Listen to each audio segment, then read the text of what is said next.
This video is sponsored by Epidemic Sound. More on them later.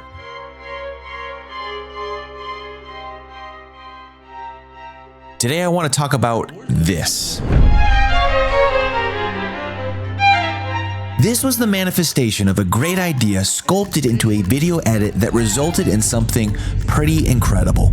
Today I'm going to talk about how Max and I created a video that exceeded all expectations and took his video from a few hundred subscribers to a few thousand. But before we can talk about how to structure a timeline, we need to provide some perspective. Because for one, I forgot to introduce Max. This is Max. He's a Call of Duty creator with an established short-form audience, but he hadn't had a lot of success with longer videos. You see, one day Max messaged me and said, "Hey, Big B Randon, I've got an idea."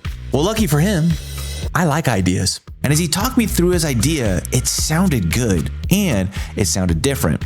And lucky for him, I like different. But being different isn't a recipe for virality. So again, how?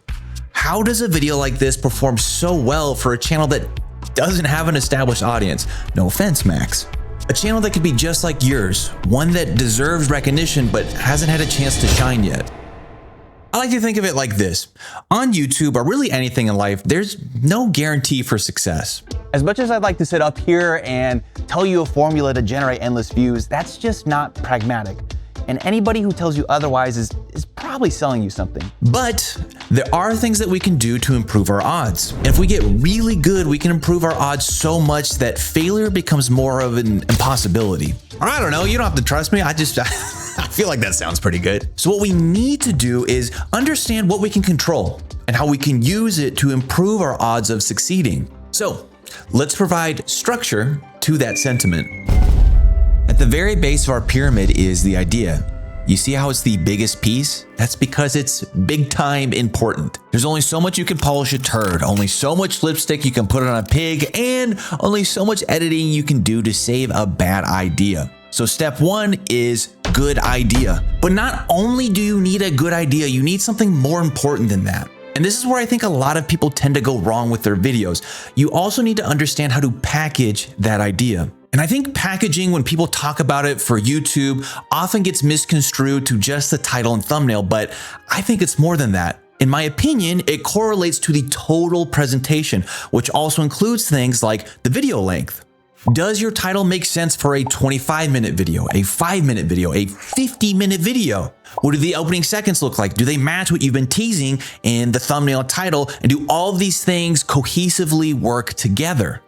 Now, this is probably not new advice to you. I think the concept of having a good idea is a little bit obvious, but I tend to find that when people prescribe advice for packaging YouTube videos, they tend to do it with the assumption that you have help, meaning you have a thumbnail designer or you've worked with somebody to help you with your content. So what happens when you don't? What if it's just you creating all of your videos and thumbnails? After Max first messaged me, we hopped on a call to talk over his idea. He said, "B, I want to go against the grain."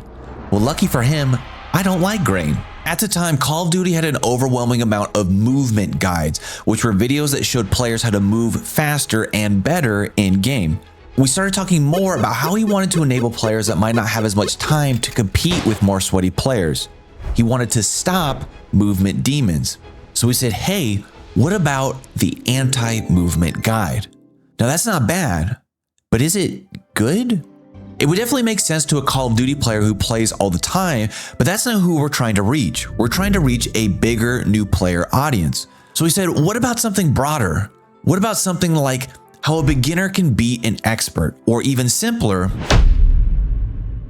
The thing that works well here is that not only are we targeting the core Call of Duty player base, but we're also inviting players who might be newer to the game/niche. So for you, when you're thinking of titles, what I like you to do is practice this. Is there a way to frame them so that it entices people outside of just your core demographic? Because for every video that you post, it's going to be somebody's first time watching your channel. If you need help practicing that, come up with a list of 10 titles for your video and make a few of them as extreme as possible. For example, we could have gone with... From there, dial it back and refine until you get to a nice, happy spot. And when it comes to thumbnails, if you are doing them yourselves, I have a couple of rules. 1, pick one singular subject and have it completely occupy one of the frame's thirds. meaning if you split your image into thirds, have the subject fill one of those columns. 2, you are allowed 3 colors, black, white, and an accent color. So technically, only 1 color. When you start experimenting, your thumbnails are gonna look very cheesy very fast. Even some of the largest channels on the platforms abide by this rule. 3, when you add in accent objects like arrows or icons or text, they should all be at least half the size of your primary subject. It's hard to focus on something when everything is the same size. 4, you can create contrast through brightness, color, and focus. Contrast is what makes images feel like they're popping and crispy. So we can use things like drop shadows to create separation, but so can backglows. Adding a little bit of blur in the background brings your foreground subjects into focus. And complementary colors are a great way to contrast items, but it is a difficult thing to do, which is again why I recommend sticking with black and white. 5, when in doubt, less is more. If your thumbnail gets to a point where it feels not good, a lot of times you just need to start removing some things. And this is what I created. It carried the video 2/3 of the way through until Max decided to hire an actual thumbnail designer who created this. Both have a singular, clear subject, simple text, and something that calls the viewer's attention. But I might have jumped a little far ahead because when we did start brainstorming our thumbnail ahead of time, we didn't get close to the final image until we had finished stage 2. Stage 2 is the script, or I guess I should say the plan. Listen to me. If you cannot sit down and plan out your video for 30 minutes, do not expect it to perform well. That's not to say that there's not a chance that it does, but it's just not a realistic expectation. I think the reason why this frustrates me is because oftentimes I see people say that they're getting very serious about YouTube, and then when I take a look at their videos, I can tell that they haven't even given it a second thought. 30 minutes. You say you're serious about YouTube and you can't sit down for 30 minutes to plan out your video. Scripting doesn't have to be a 12-day process or even a 12-hour process. If you're posting a gameplay or a tutorial or a vlog, you probably don't need a 10-page voiceover document. Now, this step can happen before the recording, but a lot of times for me, it happens after the fact because a creator will have a good idea and then they go to record to just see if the idea will work. And then it's our job to mold that footage into a good video. So during this step, I want you to think of 2 sets of things. 1, progression. Is there a sense of growth in this video? Do we achieve a goal? Do we learn something? And how do we structure that progression? You'll see a lot of people, including me, in this video right now, come up with a set of steps. It's a very defined way to create progression in your video. Each step or stage rewards a viewer for watching, and it makes longer videos more digestible. But for simpler video concepts, we probably don't need a list or a sense of leveling up. So how do we create a sense of progression? And that takes us to part 2 of this step, creating a story. Now, storytelling has to be one of the biggest buzzwords on YouTube. You'll hear people throw out, create a story, storytelling in every video, on every comment. I find it very rare for people to actually offer actionable advice for structuring your story in your videos. So what I'd like you to do is this. This is a piece of advice I remember hearing from Christo of the future, and I really like the simplicity of it. Write down these 3 things: characters, goals, obstacles. Who is the character of the video? What are they trying to achieve? And what's getting in the way? When Max and I began planning out the story of our video, we said, okay, so the main character isn't a protagonist, it's the viewer. It's the audience. It's our target demographic. It's the beginner player looking to have fun playing Warzone. In the business world, when you're trying to come up with a target customer, a common practice is to actually give them a name, personify them. So we said, all right, we've got Phil here. Phil has 2 kids and works as an IT professional, but loves to unwind with some Warzone. His main goal is to have more fun, but really, he wants to be more comfortable playing. And in order to do that, he needs to beat movement players. So what are the things getting in the way? What are Phil's obstacles? So we began to list them out. It's hard to keep up with the new movement mechanics. There are certain play styles that frustrate him, and he also doesn't have a lot of time. As you begin to build out these obstacles, these are what turn into your talking points in the video. Address these points, offer solutions. This makes your video valuable. Or if you're not doing an educational video, think of the character in the video and highlight those struggles they're going through. If there isn't inherently conflict, you might need to manufacture one or To be perfectly blunt, it might not be a good video. Conflict and struggle are what invest a viewer in the journey you're presenting. It doesn't have to be complicated, but it should be there. Characters, goals, obstacles, and progression. These are some core pillars you can use to structure your ideas. As Max and I continued to talk about the structure of our video, he had a brilliant idea. He said, "What if we turned our obstacles into enemy players?" I said, "What do you mean?" He said, "Well, have you ever seen Scott Pilgrim vs. the World?" Mr. Pilgrim! Took me a second. I thought about it and I said, "You're a genius. But can we make that?" Stage 3 and 4 share an equal amount of weight because they are both equally important. But let's start with stage 3, the edit. Now, you might have noticed that I did gloss over the recording process, and that's just because it's not my strong suit. Typically, in my world and realm, I'm handed footage and asked, "Can we make this good?"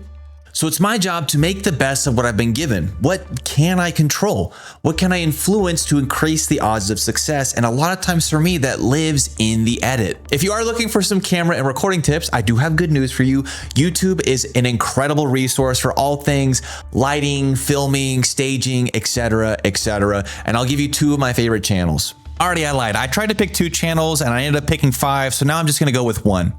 This is Standard Story Company from Mr. Kent Lamb. I found his channel from this video here, and since then I've discovered he's an experienced filmmaker and he tackles all aspects of film, including camera gear, audio, and editing. The IRL production side is something I'm always lacking in, and his work is extremely illuminating. And if you are looking for more resources, I recommend joining the Discord. We've got a good community. I do bulletin posts with recommended videos to watch, and we do open office hours for editing reviews and feedback. But most of you are here because I am an editor, so let's talk meat and potatoes. When we talk about editing, we need to understand what the goal of the edit is. The edit's primary purpose is to elevate the message or story being told, which means the story comes first. Text effects, mass transitions, visual effects do not matter if they don't improve the sentiment of the scene. This is an idea that I think gets repeated a lot but ignored often. And I feel like the reason why is because it's not a glamorous thing to do. Sometimes it's difficult to humble our own egos and prioritize something else. For example, this is a section in the timeline where we're setting up Max's final talking point. The pink tracks are video clips, purple is voiceover, and dark green is music. Well, we've talked offense, defense, patience, and perseverance, but let's work to combine them. Now, a movement king is going to be controlled chaos. Now, it's a short sequence, but we are lacking in the best of ways. We're lacking video transitions. Well, we've talked offense, defense, patience, and perseverance, but we're lacking popping captions on every word. Well, we've talked offense, defense, patience, and perseverance, but let's work to combine them. And we're lacking fluff. Well, we've talked offense, defense, patience, and perseverance. Trust your source material. Don't force the effects tab just because you can. Viewers are here to watch the creator, not your edits. So how do we get to a point where we've got usable footage? As an editor, my first task is to come up with a rough cut that resembles the basic structure of our story. How do we do this? Max did his best to provide me with as much gameplay footage as possible, and then it becomes my job to select which parts of it are usable. Anytime there's a moment that I go, ooh, that's good, we drag it up 1 track. This is not a fast process, but it is a process we must go through in order to produce the highest quality result. We need to make sure we're prepping our food before we cook it. And when you're all done, you have a track of usable footage. We can then take that footage and put it into a new timeline where we can begin our edit. Add your voiceover, feel out the pacing, ask yourself, is this section absolutely necessary to the progression of our story? If not, cut it. Keep going. Is this necessary? Cut. Is something missing? Add. Focus until you end up with an assembly of your video. From here, we can now begin to develop the visual language of our story. In those initial calls, Max had said, what if we turn those obstacles into enemy players? Meaning, what if we can visualize the obstacles in the way of these beginner players? So that's what we did. We turned each of the problems a beginner might face into King Aggro, the player who chases everything. The Meathead, somebody who pushes forward no matter the cost. The TikTok Kid, a 16-year-old kid who spams every moveset imaginable. The Gopher, a movement player who remains stationary. And last of all, the Movement King, the antithesis of them all. By taking a 3D render from Blender and importing it into Fusion, we were able to add the right glows, hologram effect, and color distortion to create enemies. But what if you don't know how to use Blender, or what if you've never touched Fusion before? Do you have to have visual effects in order to succeed? No, of course not. But I ask you this, can you present your information well? Are you showing footage that makes sense for what's being said? If you have text, is it sized and positioned correctly? Are you cutting on action instead of random moments? If you're using captions, do they fit the tone of the video? If you're using red text with purple outline, stop. For the love of everything, stop. Remember, black, white, and one color. Stick with that. The principles of graphic design carry over into motion graphics. Design a single frame first. From there, it becomes much easier to present and animate your information. Iterate through your cuts, all while asking yourself, why should I care? Why should a viewer care about the scene or moment? If you can answer that, great, move on. If not, cut it. And if I could give you a piece of advice, if you are newer to editing, try not to play back a certain scene more than a couple of times. Remember, the thing that's more important here is the story at large and not perfecting 10 seconds of the video. After assembling our footage and coming up with some graphics, we had something, but it was just not great. It just felt like something was missing. It was almost as if half of it wasn't there. As a video editor, if you do not spend an equal, if not more amount of time working on your audio, your videos will fall flat. It's what separates amateurs from professional editors, and the sound is what invokes the emotional experience for the viewer. But sound is a very dangerous trap because silence can be scary. Silence can be a very scary thing. So you may be tempted to throw in Michael Scott. Oh my God! Okay, Or some flatulence. Remember, if it doesn't elevate the story, we don't need it. We don't need noise for noise sake. But if a moment feels like it should have some kind of sound effect attached to it, we should include it. This can be a counting noise, impacts,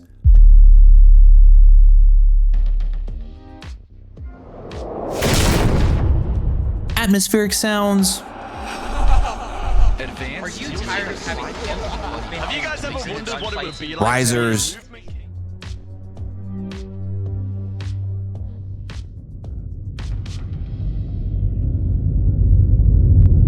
and silence. From there, we can do my favorite part, music. Music is so important to dictating the energy of the scene or pushing things forward or inviting stillness in a certain moment.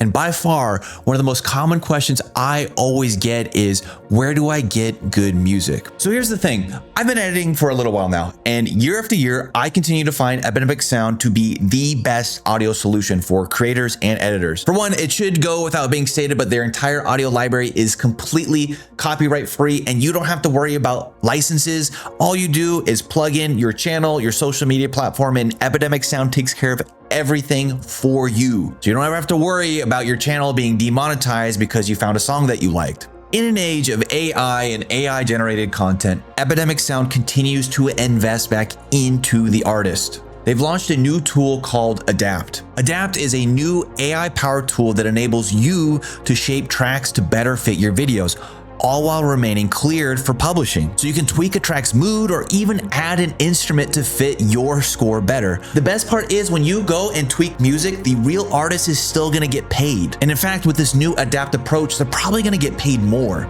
Epidemic Sound wants to enable and enhance human creativity, not replace it with AI. If you want to test out, adapt, and all the music and sound effects from Epidemic, be sure to click the link in the description and also use code Wampus to not only get 30 days free, but 50% off your first 2 paying months. And here's some of the music tracks from Epidemic that we used in this video.